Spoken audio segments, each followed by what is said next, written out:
Boa tarde, para quem não me conhece, sou a Thalita, sou uma das sócias fundadoras aqui da Virtus e tô querendo aí saber se você tá preparada, se vocês estão animados para nossa Masterclass do dia 28 de como liderar o hospital. Seja você médica, coordenadora de equipe, gerente ou diretor. Ou até mesmo para você que não é médico, mas é da fisioterapia, enfermagem, fono ou nutricionista. Na verdade, a nossa aula ela serve para qualquer profissional da saúde que trabalhe nesse ambiente hospitalar. E nessa live aqui hoje eu quero comentar com vocês um pouquinho sobre duas vertentes, sobre tipos de liderança. No primeiro momento a gente vai falar sobre a liderança por controle versus a liderança por contexto e no segundo momento sobre liderança abaixo e acima da linha. E para a primeira vertente, falando um pouquinho sobre liderança por controle, é aquela em que o líder de forma indevida acaba colocando mais do que o necessário a mão na massa, a mão na execução, perdendo tempo para o que é muito importante para um líder, que é a dedicação estratégica.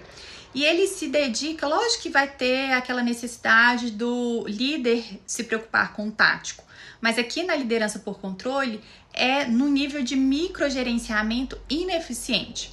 Às vezes, até por mais que ele entregue a algum liderado para alguém do time, resolver um certo problema, entregar uma certa missão, ele acaba gastando muito tempo desenvolvendo essa solução junto com essa pessoa. E isso não é a melhor das intenções, tá? Antes fosse, né?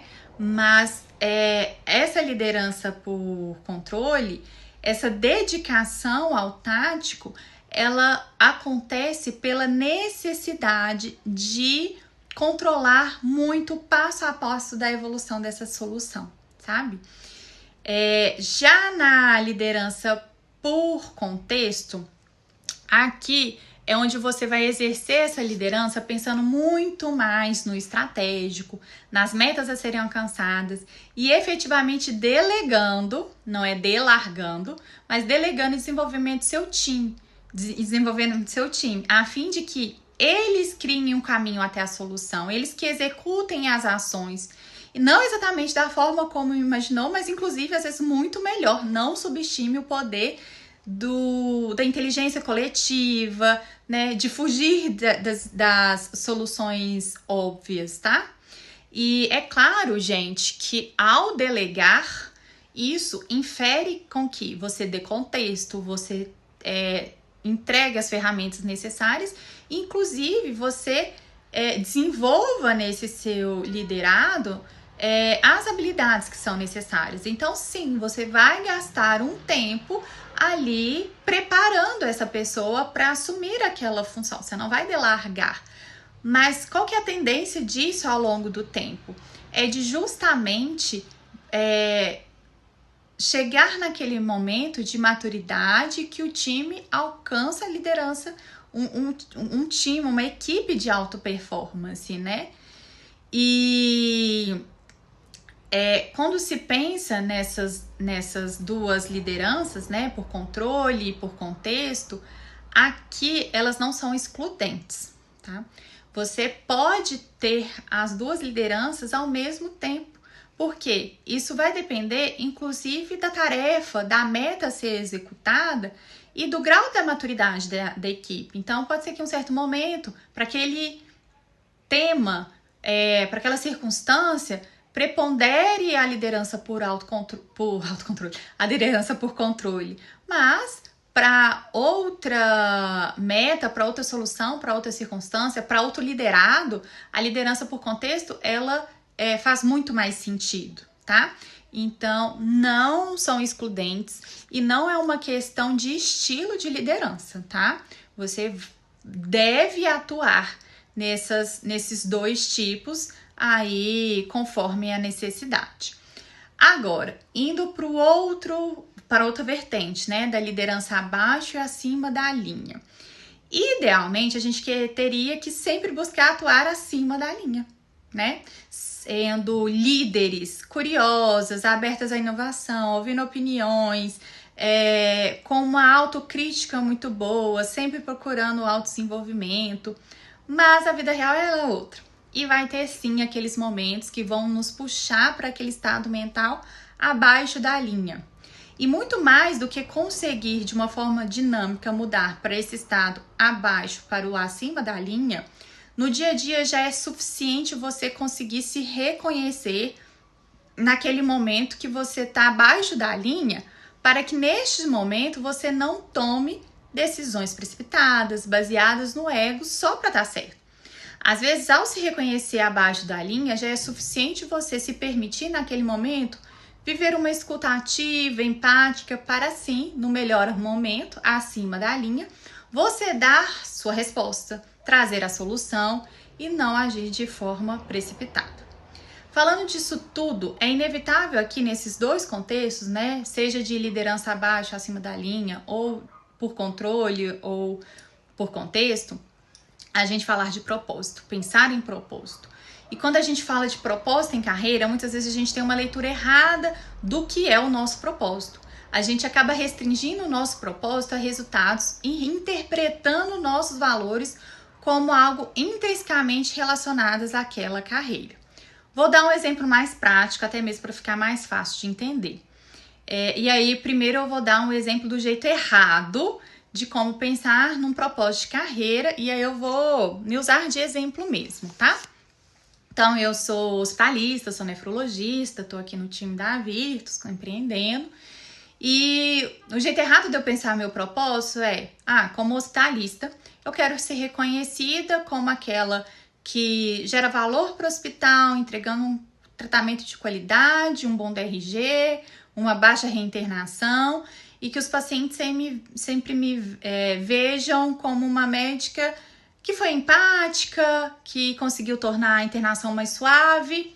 E como nefro, eu quero que os pacientes tenham a percepção de que eu não só prescrevo um tratamento, mas que eu consigo individualizar esse tratamento considerando todas as particularidades. E como empreendedora aqui da Virtus, eu quero ter X% de participações aí nas nossas soluções. Enfim. Antes de falar do jeito certo, eu tava comentando isso com as residentes aqui lá do hospital, né? Eu tô em casa agora. Lá do hospital, sobre essa questão de propósito. E aí, isso sempre me vem à mente, depois que eu fiz um curso, o que eu aprendi nesse curso, que inclusive chama Acenda Sua Luz, da Carol Rasch, que eu super recomendo, tá? E lá fala o seguinte: suponha que eu seja uma cabeleireira e que eu quero, como cabeleireira, ser a melhor cabeleireira da cidade para atender a classe A e fazer as luzes mais bonitas, enfim.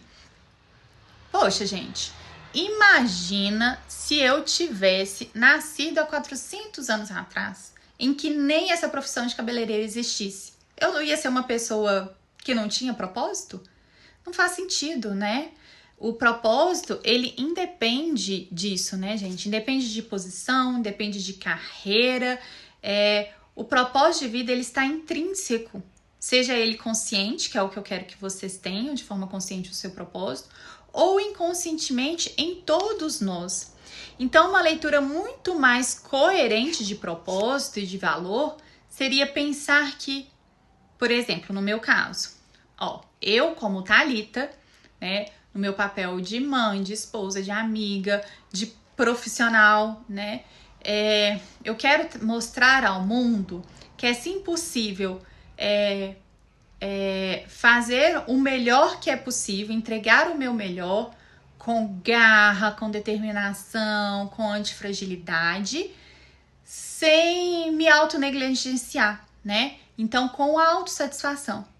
E mesmo naqueles dias em que aquela famosa piadinha, né? Nem que naquele dia o meu melhor seja o meu pior, tá?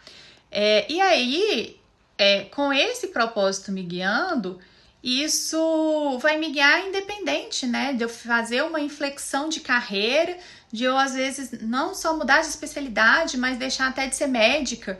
Isso como pessoa é o que me guia.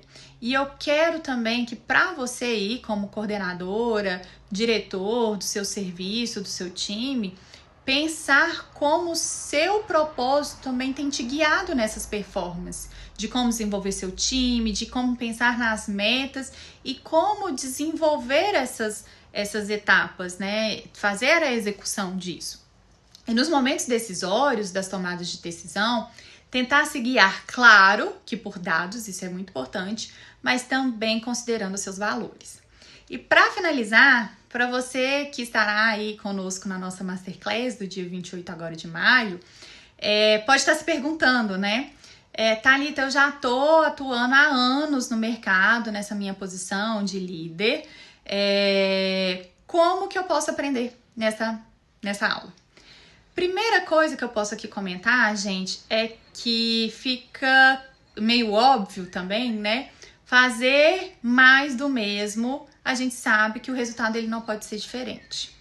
E hoje, não só no mercado de saúde, mas no mercado, tá muito claro que essa nova dinâmica, ela demanda por eficiência, né? Por entrega de resultados que sejam sustentáveis e que isso requer novas habilidades. Antigamente, era suficiente pensar em fazer uma faculdade, né, de medicina, enfermagem, enfim, e que isso seria o suficiente, né, para se tornar um bom assistente, para migrar então para a carreira corporativa. E essa era, na época, uma formação suficiente para entregar resultados que eram coerentes com a expectativa do mercado daquela época. Mas hoje, gente, isso não é mais suficiente. As exigências, elas são crescentes. E claro que para acompanhar essas novas exigências, a gente precisa de formação, treinamentos, ferramentas e habilidades compatíveis para seguir essas demandas do mercado de trabalho. Então, sim, a nossa Masterclass vai contribuir muito para vocês. Mandem aqui também suas dúvidas, as sugestões de temas que vocês querem ouvir, o que vocês querem mais saber de bastidores da gestão da saúde hospitalar. É isso, beijos, até o dia 28.